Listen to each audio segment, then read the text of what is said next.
Hi everyone, so this is a bit late, yeah. I've just been busy, I've had work, plus I've been working on another video on the side. It's still in the beginning stages, so that's kind of taking away my attention. So videos are probably gonna be coming along later than usual, but I'm still gonna get them done, like the reviews, uh, new characters in Speed Battle. I want to get back to just doing non-event speed battle videos. So yeah, they're gonna be a bit later, but I still wanna make them, so I'm not quitting or anything.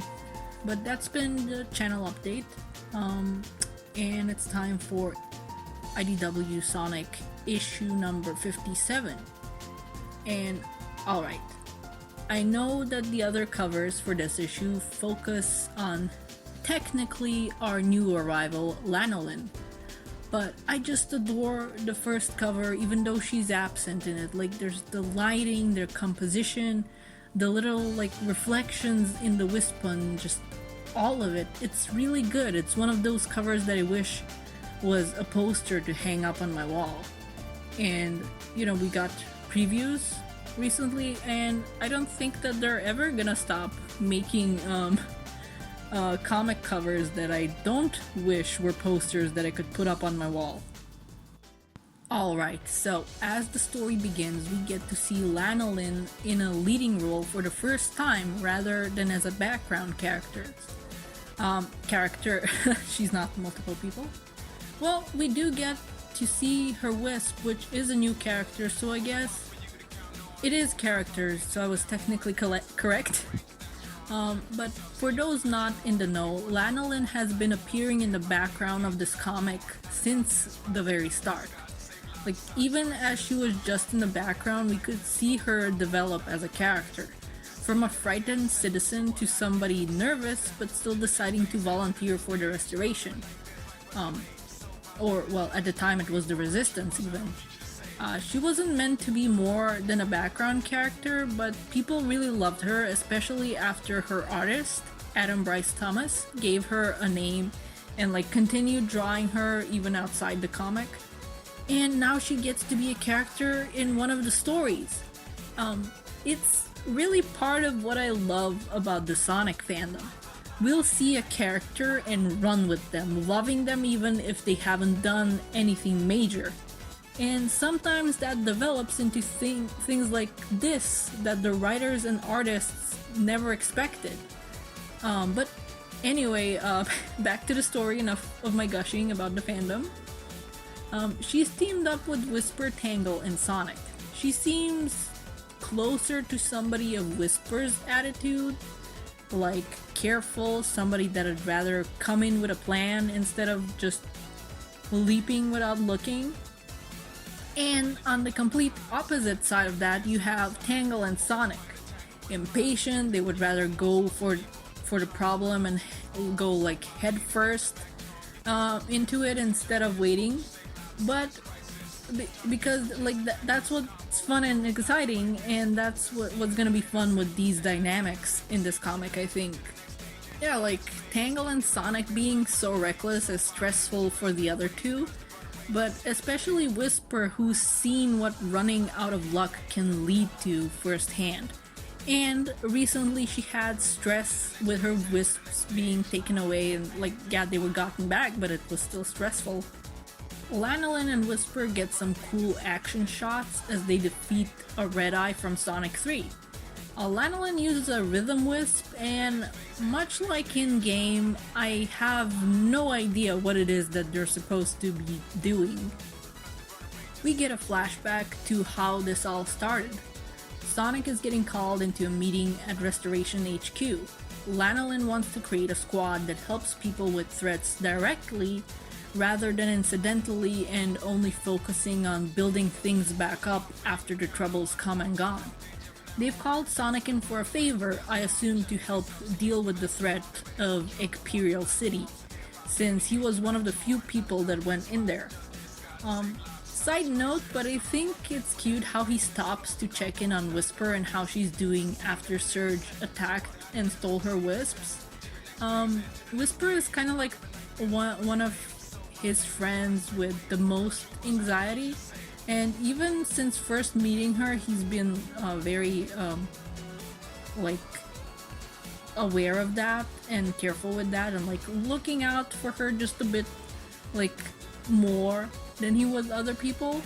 So I think that's really nice, and I'm glad that it's been kept up throughout the comic. Okay, so it's not just that Sonic has been in Eggperial City, but also that he has a lot of experience dealing with Eggman, and it's something they could use. Their squad needs a team name, and here we see an instance where Tangle's impulsiveness is to her detriment. She immediately goes like, "The Diamond Cutters," probably thinking, hey, that's a cool name, and Whisper gets to be in a squad again, and we could honor them by naming this new squad this, and she can have a second shot at it. And she doesn't really think about what exactly that name could mean to Whisper because she's impulsive. But as soon as she says it, she realizes her mistake as Whisper like glares, very upset. Like that's the name of her dead squad. They're about to go into something very dangerous involving Eggman. She doesn't need that reminder. People are apparently angry about this, like that Tangle did this, and it's like, was this a good thing for Tangle to do? No. Does it mean she's bad and awful? Also no. Her impulsiveness is this thing we like to call a character flaw. We like those because it helps make characters three-dimensional narratively instead of having the personality of a cardboard cutout. It's not a good thing in universe that she did this, but it makes sense for her as a character who's impulsive and really just doesn't look before she leaps and just lets things slip out verbally, and it's a mistake that she's made that she now has to live with. Anyway, here we go. We get a little exposure on who Lanolin is, for those that hadn't really paid her much attention. And a concrete reminder for me that of exactly when she first showed up, all the way back in issue number 2 of this comic. So really, since the very start, like not issue 1 very start, but still. The second comic just in the background, and now she's here. That is awesome. And there we go. Whisper is still upset with Tangle over her leading to the team getting named after her old squad. I don't think we've ever seen Whisper be upset with one of her friends, let alone her closest friend, so this should be interesting. Lanolin has this little data gathering machine that she needs to send out above the city. It looks like a Game Boy, which makes me pretty nostalgic. We also get little character things, like how her wisp is named Maggie, likely coming from the species being a magenta wisp, or magenta? I don't know. I pronounce it magenta, but I guess maybe it's magenta. And we have Tangle wrapping her tail around herself because she feels bad, which I think is a nice bit of a body language characteristic. Sonic uses the hover ability and flies up there himself after they get data back that the city is getting bigger. And he finds that it's true and that the city seems to heal itself, because there was damage from when they were here before, and now it's like nothing ever happened. And I wonder if, just like Starline used data from the metal virus to make Surge and Kit be able to walk off things that it killed normal people, I wonder if Eggman used that same kind of data to make his city into something that'll reconstruct itself and be ever expanding. Their theory is that the city takes all the nutrients of the surrounding earth and trees, since the trees around the city before seem to be in a bad shape, and they know there's tunnels underneath, so they go exploring, leading to some awesome pages of them going around the area, often in darker and darker areas as they explore deeper. And their theory seems to be true. I'm not gonna lie with that third panel. I had a tiny Eggman jump scare because I thought that his maniacal face was suddenly behind them. I was like, oh my god, and then I realized that it's just Sonic thinking about Eggman. We're safe. Scary darkness Eggman isn't real. He can't hurt us. This portal thing that reminds me of the warp topaz energy opens up and it starts to go towards the team. I wonder if it is the warp topaz. Like, we do know it's not destroyed. We do know that Sega was like, no, don't destroy it, leave it alone, we might use it later. So I wonder if that's coming to fruition now. Sonic grabs Tangle's hand and she uses her tail to grab Whisper and Lanolin. It leads to them being like a chain of friends as Sonic leads the way, clearing it of the badniks coming after them, with the portal closing in fast behind them. A badnik breaks Sonic's hold, however, and all three girls fall down below into the portal. Alone and faced with a whole city full of badniks coming after him, Sonic has to do something he rarely ever does. He has to hunker down and hide and run from these badniks. He calls in for reinforcements, so I'm curious as to who will come to his aid. My bet is on Tails and Amy being there for sure. The art in this, I just immediately moved on because they have thoughts and things, but that's where the issue ends. And the art in this issue was great, but it's Adam Bryce Thomas, so of course it is. He's perfect for those action shots and quiet scenes of characters exploring a dangerous and strange place. I do want to know where the girls ended up at and what that portal is made of. I'm also excited to see more of Lanolin. It's amazing that she gets to be in the spotlight now after starting out as a random background character. I do have a critique of this issue that maybe and hopefully will end up being irrelevant in the future because, I don't know what the plans for these comics are, but Tangle and Whisper are back together, which isn't a problem in itself, but we never saw a reunion. It was like, oh, Tangle went off to find Whisper, and it kind of made me think that maybe we'd get to see some kind of adventure or something that she and Whisper would get to go on before all this.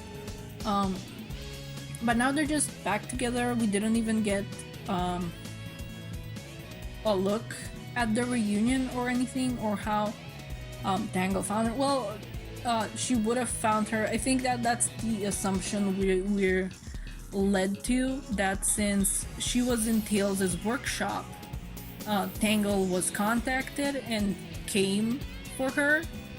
And I don't know if we're gonna be getting flashbacks in future issues to their reunion, or if we're gonna get another mini-series or something of their adventure, or of their reunion, or if maybe there's gonna be a story in this year's annual about it.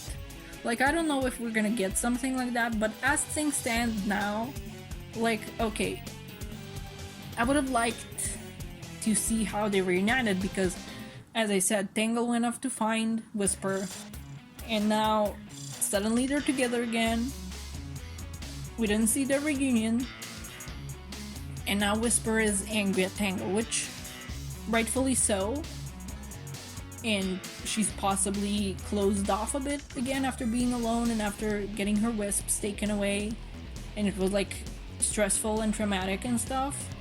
But I would have liked to see the reunion. If there's something planned for the future, sure, if somebody just starts reading these comics after that point and they have the reading order, they're gonna get to see any sort of reunion before they get to this, assuming that there's gonna be a story in an annual or a mini series or something.